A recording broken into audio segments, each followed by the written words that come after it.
Hello guys, कैसे हैं आप लोग। आई होप कि आप लोग बहुत अच्छे होंगे।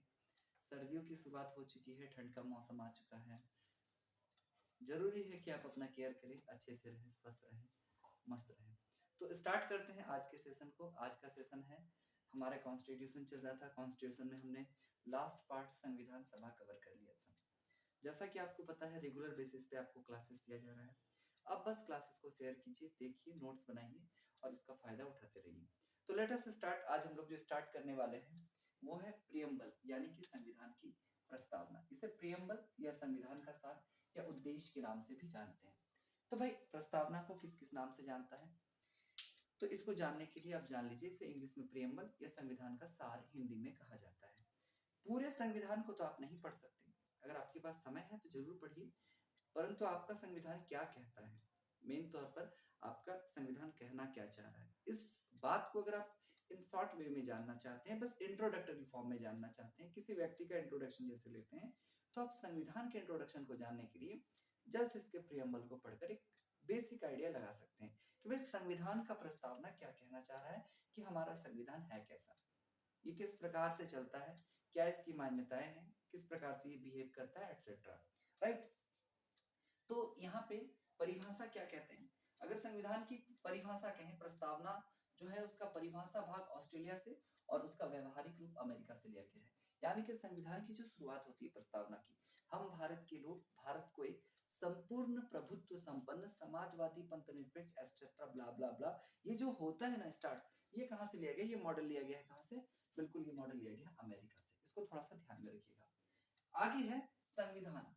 तो याद रखिएगा, संविधान जो है, ठीक है, राष्ट्र या शासन प्रणाली का आइन, ये प्रस्तावना में मेंशन है कि हमारा संविधान जो है वो राष्ट्र या शासन प्रणाली का आइन है, ये हमारी प्रस्तावना में मेंशन है। इसको थोड़ा ध्यान में रखिएगा। आगे कहता है, प्रस्तावना को दर्पण कहा जाता है। बिल्कुल, संविधान का दर्पण कहलाता है संविधान की प्रस्तावना। इसको थोड़ा सा ध्यान में रखिएगा। राइट। तो एक बात और, कि प्रस्तावना के बारे में कुछ मूल बिंदु याद रखिएगा। जैसे प्रस्तावना में न्याय का प्रयोग, प्रस्तावना में न्याय का प्रयोग, किस प्रकार के न्याय का प्रयोग किया गया है, तो अगर आप कहिएगा तो इसमें तीन प्रकार के न्याय आते हैं, एक सामाजिक, दूसरा आर्थिक और तीसरा राजनीतिक। मतलब सामाजिक तौर पर आप बराबर हो, आप में समानता का अधिकार व्याप्त हो, प्राप्त हो, साथ में आप आर्थिक रूप से, और राजनीतिक न्याय भी आपको मिलना चाहिए, यानी कि वोट देने, मत देने का अधिकार, अगर आप योग्य हैं तो चुनाव लड़ने का अधिकार भी आपको मिलना चाहिए। तो ये तीन प्रकार के न्याय हैं जिसकी बातें संविधान में की गई है। क्लियर है। तो संविधान में तीन प्रकार के न्याय का प्रयोग हुआ है।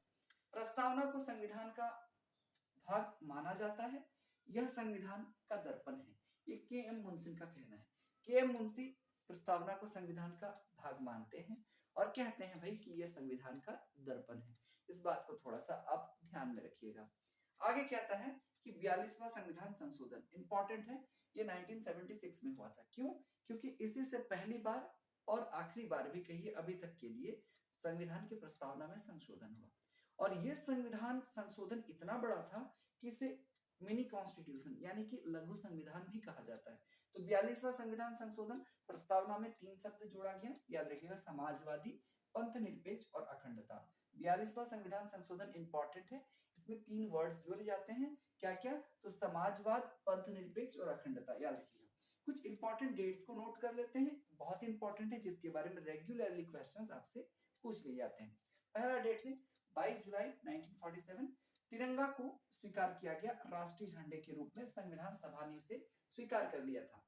26 जनवरी 1950, अशोक स्तंभ राष्ट्रीय चिन्ह के रूप में स्वीकार किया गया था।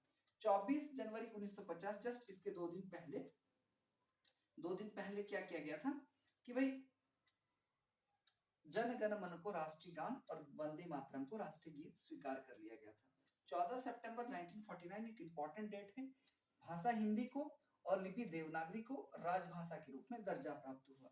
2000 को, सन 2000 में वाजपेयी सरकार द्वारा एम वेंकैया की अध्यक्षता में संविधान की कामकाज की जांच के लिए एक राष्ट्रीय आयोग का गठन किया गया। हालांकि इसकी मंजूरी फरवरी 2022 में हुई।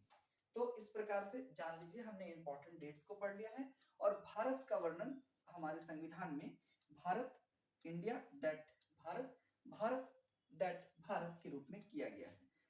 सबसे छोटा संविधान कहा जाए तो अमेरिका का है, मात्र 7 आर्टिकल्स हैं।